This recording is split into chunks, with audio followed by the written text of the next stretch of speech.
पूरे विश्व में भारत एक ऐसा देश रहा है जहाँ पर ऐसे ऐसे महापुरुषों ने जन्म लिया है जिनका वर्णन करना बहुत ही गर्व की बात है।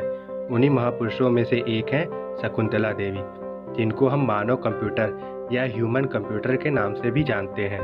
आइए शुरू करते हैं शकुंतला देवी की जीवन परिचय से। शकुंतला देवी का जन्म 4 नवंबर 1929 में बेंगलोर में हुआ था। यह जब 3 वर्ष की हुई तभी इनकी अनोखी प्रतिभा का दर्शन होना शुरू हो गया था।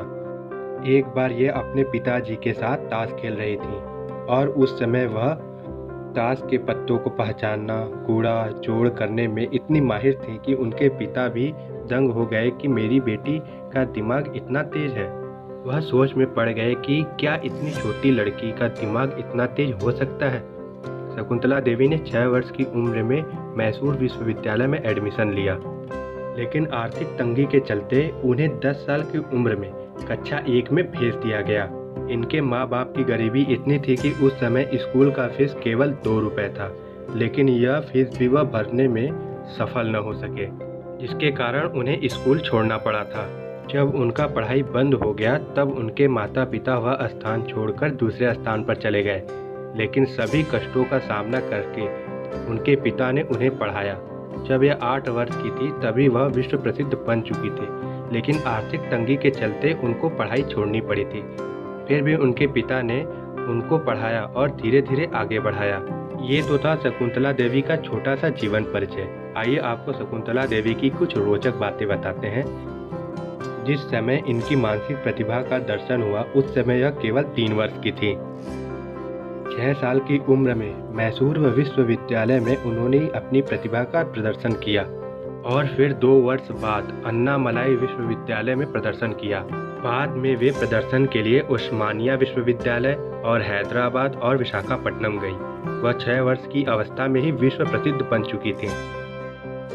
15 साल की उम्र में शकुंतला देवी अपने पिता के साथ लंदन चली गई और वहां पर जाने पर बहुत सी संस्थाओं में अपना प्रदर्शन किया, और वह प्रदर्शन तब तक करती रही जब तक कि लंदन की मीडिया उनके एक तरफ ध्यान न देने लगे। तब तक वह प्रदर्शन करती रही। इनकी गणितीय गणना तेज होने के कारण वह एक महान ज्योतिषाचार्य भी थी। वह ज्योतिष शास्त्रों के बारे में बहुत सारी किताबें भी लिखी हैं। इनकी पहली किताब द वर्ल्ड होमोसेक्सुअल पर थी, जो 1977 में प्रकाशित हुई थी। 1969 में फिलीपींस विश्वविद्यालय ने उन्हें वुमेन ऑफ द ईयर का दर्जा देते हुए सम्मानित किया था और उन्हें रामानुज गणित ज्ञाता का भी पुरस्कार मिला था। 48 वर्ष की अवस्था में शकुंतला देवी ने 201 अंकों की संख्या का 23वां वर्गमूल बिना कागज पेन के 17 सेकेंड में बता दिया था, जबकि कंप्यूटर को वह संख्या बताने में पूरा 26 सेकेंड लगा था। उन्होंने 13 अंकों वाली 2 संख्याओं का गुणनफल 26 सेकेंड में बता दिया था, जबकि कंप्यूटर उसे 28 सेकेंड में बताया था। शकुंतला देवी मैथ में जीनियस होने के साथ साथ एक बहुत अच्छी लेखिका भी थी। शकुंतला देवी भारत के पूर्व प्रधानमंत्री इंदिरा गांधी के खिलाफ चुनाव भी लड़ चुकी हैं और वे उस चुनाव में 9वें स्थान पर थीं। 5 अक्टूबर 1950 में बीबीसी चैनल के शो में हिस्सा लिया था। इस शो को लेस्ली मिचेल ने होस्ट किया था। इस शो के दौरान शकुंतला देवी को एक जटिल मैथ प्रॉब्लम दी गई थी, जिसे उन्होंने कुछ सेकंड में ही सॉल्व कर दिया, लेकिन इनका उत्तर बीबीसी शो में गलत बताया गया। लेकिन फिर भी शकुंतला देवी ने कहा कि मेरे उत्तर पर ध्यान दिया जाए कि ये गलत है या सही। तब बीबीसी चैनल ने इस उत्तर की दोबारा से जांच की और पता चला कि बीबीसी गलत था और शकुंतला देवी सही। तभी इनका नाम ह्यूमन कंप्यूटर पड़ा। इसी जगह से यह बहुत ही प्रसिद्ध हुई ह्यूमन कंप्यूटर के नाम से।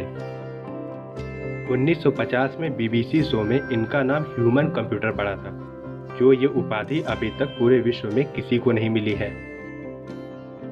इनका विवाह आईएएस ऑफिसर पारितोष बनर्जी से हुआ था।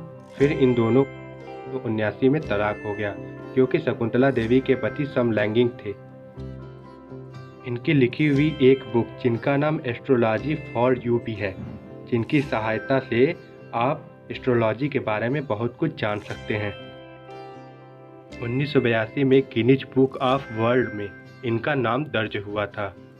फिर धीरे धीरे समय बीतता गया और 21 अप्रैल 2013 में 83 वर्ष की अवस्था में इनकी मृत्यु हो गई।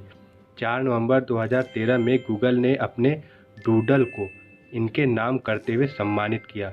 इनकी एक बेटी भी है जिनका नाम अनुपमा बनर्जी है, जो गोद ली गई थी और उस समय इनकी पति से इनका तलाक नहीं हुआ था। इनके जीवन पर एक फिल्म भी बनी है जिस फिल्म का नाम शकुंतला देवी ही रखा गया है, जो 31 जुलाई 2020 को रिलीज होगी। अगर आपको मेरा वीडियो अच्छा लगा हो तो प्लीज़ इसे लाइक, सब्सक्राइब एंड शेयर जरूर करिएगा। जय हिंद।